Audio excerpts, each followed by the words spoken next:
All right, everyone. Just as a reminder, let me put the Buzz login stuff just in case you have not logged on yet or attempted to yet, whichever way that goes. Make sure you can log on so I can show you the class here this morning. But there is the log on again. Whatever your email is before the @ symbol and online 2021 with a capital O, no spaces. All right, I'm going to show you that we have a class in Buzz now. So that's a step in the right direction. All right, when you log in, you have your classes here. So I teach Algebra 2, Algebra 3, and Pre-Calculus. So we have this Algebra 3 course now. And when you click on it, it show you, well, this may be closed when you get in there, but Module 1, right now we just have our first couple of lessons. We do have an academic integrity contract, just as a reminder. This is what's in our handbook, but this just has a Google form for you to fill out. Then there's a pretest, just to see it, because a lot of this first unit is a review. So hopefully this is like Algebra 1 review and some Algebra 2, because this Algebra 3, we're going to build on what we've learned in the past. So we have some algebra review, starting out with some Algebra 1 stuff. So there's a lesson on that, and it talks a lot about functions, and we talked about that somewhat in class already a little bit. But when you look at the functions, it's got 6 pages. First page has the essential questions that you should be able to answer at the end, but it goes through order of operations, which we have talked about already, parentheses, exponents, and then left to right, multiplication, division, left to right, addition, subtraction. It gives you some steps. It just shows you solving one there all the way through the steps. Another example, so it gives you these examples. Make sure you're going through and looking at all the information. Like, there's 7 different things. Look, you can restart it if you want to go through the steps again. Yeah, so make sure you're going and reading all that information. Here's an important note, and this is what we talked about. We use parentheses on a negative number raised to a power, how that is different than if it's not a parentheses raised to a power. And then you have these links here that's always good to click and look at. Now, you may open it up and figure out, okay, I know all of that. You don't have to spend a lot of time on it, but it may be a good reminder for something. So you see a link, click on it and see what's in there. See what's in there. This has simplify the parentheses first. Remember, order of operations, just reminders of that, in which order. So it gives examples over here to go through. And then here's another important note. Simplifying with more than one set of parentheses, work from the inside out. See, we have brackets. When you use a parentheses in a parentheses, you generally switch to a bracket. So work from the inside out, you would do the 10 minus 12 first before you did the divided by 2. So work from the inside out when you have parentheses embedded inside other parentheses. Do that. You can always print these notes. Remember, any notes you take, you can use in the quizzes and tests. Have them laying right in front of you. Have them right there. So you can take notes. You can print notes from there. But make sure you're going through and looking at the lessons. There's the solving. There's a video for you. Just gives you a nice example. That's 11 seconds.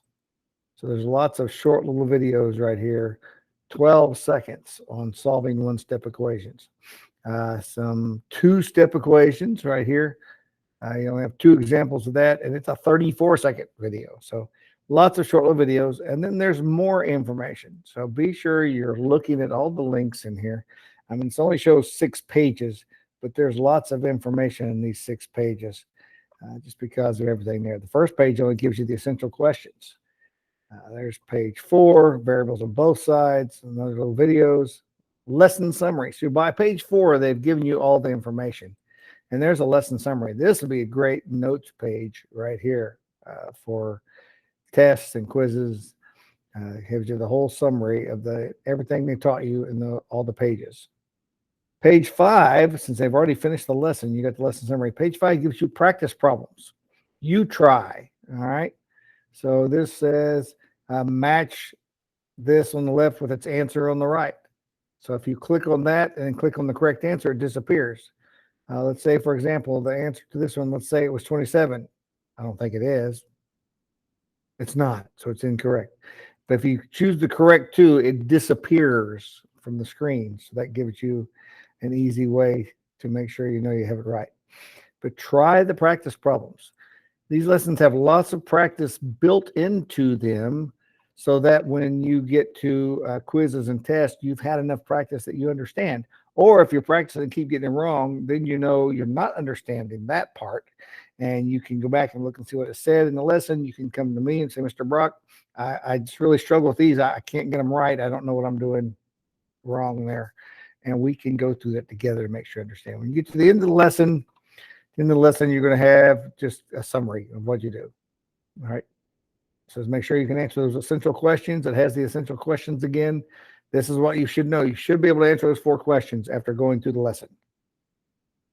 So if there's any question you can't answer there, go back and see what you missed in the lesson, because you should be able to answer that. The information was somewhere in the lesson. And when you get done with that, you go back here, and now you have the actual assignment that goes with the lesson. So right now it's set on 2 attempts. I'm going to change that. You'll have more. Because remember our new grading scale this year, evidence of learning is 100% of your grade. That's quizzes and tests, items like that. Practice and homework assignments do not count for your semester grade, but if you don't do those, you're not going to do well in the stuff that does count. You learn math by doing, to practice. So this has 1, 2, 3, 4, 5, 6, 7, 8, 9 problems, and it looks like every one of them are multiple choice. So get you some paper, work the problem, do the multiple choice assignment at the end of it. I'm going to leave. It says, do you want to leave? Because I didn't submit anything. And then you can move on to the second lesson, revisiting functions. So I want to look a little bit today on the revisiting functions part. Just hit a couple of highlights on that, and we'll do some of that on paper. But it's talking about functions and their inverses today on lesson 2. So let me switch over here. Bring that down a little bit.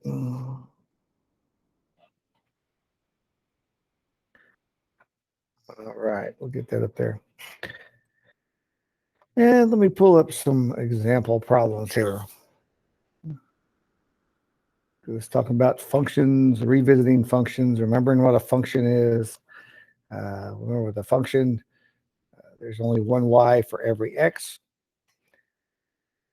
And then let's talk about the inverse of functions. Let's look at what to do with an inverse function. So when we talk about a function, we talk about f of x, right? When we talk about an inverse function, we put a little -1 up there with the f to call that the inverse. This is the inverse function. This would be a function. This would be an inverse function. So if we want to know what is the inverse function, if our function is f of x equals 3x minus 5, what is the inverse function of that function? All right, so to figure out what the inverse function is, first we replace the f of x with y, because remember, that's the same thing. Oops, minus. I was about to put plus. Minus 5. So f of x is generally the same as y when we write an equation. So to figure out what the inverse is, first we rewrite it back as the y equals, And then we're going to swap the X and the Y. Crazy stuff, but we're taking the X and we're moving it to this side. And then we're going to take the Y right there and move it to the other side. So we're swapping those. And then after we swap those, then we're going to turn around and we're going to solve it for Y again to get it back to a Y equals. So first thing we'll do, we're trying to get the Y by itself. So add 5. So over here, we have X plus 5 equals 3Y. All right. Then we got to divide both sides by 3. So X plus 5 divided by 3 equals Y. So that's what the inverse function is. F of X inverse will be X plus 5 divided by 3. So if the function is 3x minus 5, the inverse of it is x plus 5 divided by 3. That's how we find the inverse. That is the inverse of the original function. We swap the x and the y, and then we solve that for y. Different things, stuff we didn't look about like that. Now, let's look at, let me put this up on the screen. An inverse function, basically, I'll just draw this. If we have the line, I'm going to put it in red. The line y equals x. The line y equals x, where it's 1, 1, 2, 2, 3, 3, 4, 4, that type of thing. The line y equals x. And if we graph the original function, the 3x minus 5, right here, 3x minus 5, it's going to look something like, I'm going to graph it in blue. Okay, this is going to be in blue. It's going to be a minus 5, so it'll cross down here. It has a slope of 3, so it's going to go something like this, right, as a general look. And this is going to cross at negative 5. If we graph its inverse is basically going to be a reflection over the line y equals x, which means it's going to cross, I don't want to use green, that stands out. It's going to cross over here at negative 5, and it's going to have a slope of 1/3. So it's going to look generally like that. That's not bad for freehand. It's basically a reflection over the line y equals x when you graph the inverse. So the line compared to the inverse of this line, so the function and the inverse function are just reflected over y equals x. Kind of an interesting little trick that you can know if you got it right. If you're trying to figure out if these are correct, you can go to desmos.com and graph this, and then graph this, and does it look like it's a reflection over that diagonal line? If it doesn't look anything close to that, you've probably made a mistake somewhere, either in your solving for y or you didn't get things swapped around right. So handy little trick to double check yourself. Graph it, see if it reflects over that line. Let's see, what else can we talk about it? The inverse may or may not be a function if it is something besides just like an x. All right, so if we have the function, let me graph it just to, if we have y equals x squared, and we reflect that over that line, right? Because this line is going to go right here. When you reflect that over that line, it's going to be over here.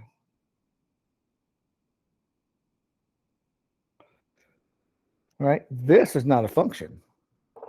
Oh, sorry, let me raise it up a little bit to make sure you can see that. The original is a function because there's only one y for every x. When you do that vertical line test, we draw that vertical line. There's only one y for every x. But over here, if we draw a vertical line with the inverse, this is a y and this is a y that are both going with that x. So the inverse of a function may or may not be a function. Right? So the inverse, this one is, because it crosses the vertical line test, right? But this one's not. So it may or may not be a function after you do the inverse. Now you can restrict the domain, right? Like if you said this has, if we look at only like the positive y values, only everything above the line, now it's a function. If we do the positive and the negative y's, so by restricting the domain of this one, right? If we say we want to look at the function y equals x squared, but only where the x is positive, when we reflect that, we will get only positive y's. And restricting the domain of this function will give us a function in that. Remember, domain is all the possible x's. So if we say we only want the x's that are positive, when we take the inverse of that, we'll end up with one of the y's that are positive. So inverse, a little different concept we haven't spent a whole lot on in previous math classes, not as much as we need to for sure. So the other thing I want to talk about besides inverse is composite functions. Composite functions. Hopefully it doesn't bleed through so much that you can't see what you're on that. So let's say we have two functions. And we're going to say f of x equals 7x. And we're going to say g of x equals 3x plus 10. Okay, so we have two functions here. And we want to find f of g of x. F of g of x. It's a composite. They're together. One's inside the other one. All right, so to do that, we've got to take whatever is in the middle and substitute it into the other one that's the outside. So f of g of x equals 7, and instead of x, we substitute g of x in for it. See, because f of x, we've taken x, and we're replacing the x with what g of x is, because it's in the position where the x would be in the function. So 3x plus 10. Right, and then we can simplify that to be 7 times 3x is 21x, 7 times 10 is 70. So f of g of x is 21x plus 70 when we simplify that. Now, where that comes useful is if we say, okay, I need to find f of g of negative 1. F of g of negative 1. Well, there's two ways to do that. First, we can find out what g of negative 1 is. So g of negative 1, g of negative 1 equals 3 times negative 1 plus 10. Because we've taken what the x is, right? The x is right there, and we've substituted the negative 1. So we got to put the negative 1 in place of the x. So 3 times negative 1 is negative 3 plus 10. So that equals 7. G of negative 1 equals 7. And then we can take that 7 and put it into the f. So then f of 7 equals 7 times 7, or 49. So now we know that this equals 49. Ooh, that equals 49. I wrote it off the page, 49. We could have also, since we already had f of g of x as an equation, we could just take that negative 1 and substitute it in this equation. 21 times negative 1 plus 70. Well, 21 times negative 1 is negative 21 plus 70, and negative 21 plus 70 is 49. So here we come up with the same answer we did going this route. So when you have to solve like f of g of 1, you have two options. First, you can just find out what g of 1 is as a number and substitute that into, as a number and substitute that into f, or you can put the functions together like this and simplify to come up with one function, and then just put the -1 into that. Two different ways to do that. And it will show you this in the lesson. The lesson will go through the two different ways that you can do that. And either one. You also have, sometimes you'll take where it'll do this, and then it'll reverse it. G of f of x. G of f of x. So what is g of f of x? Let's do this.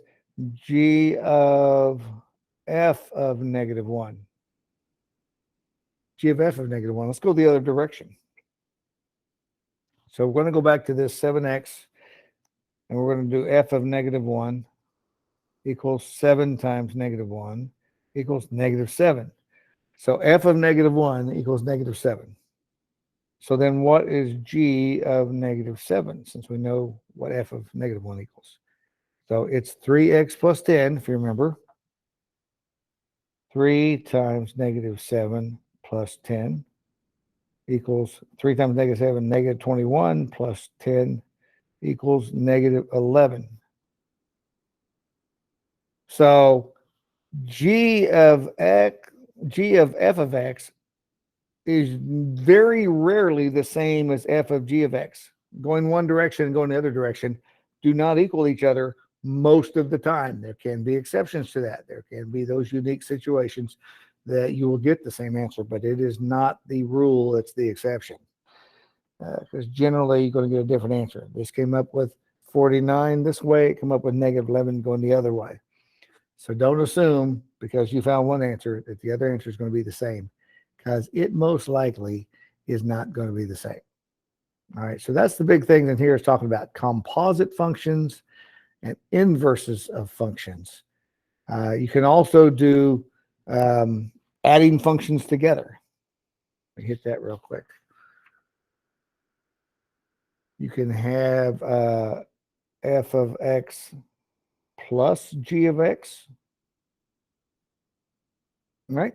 So in that case, we would take the 7x, or insert this way, 7x that we had for f of x, and we would add to it the 3 of x plus 10. So those added together is the same as 10x plus 10, because we just actually do whatever it says in there.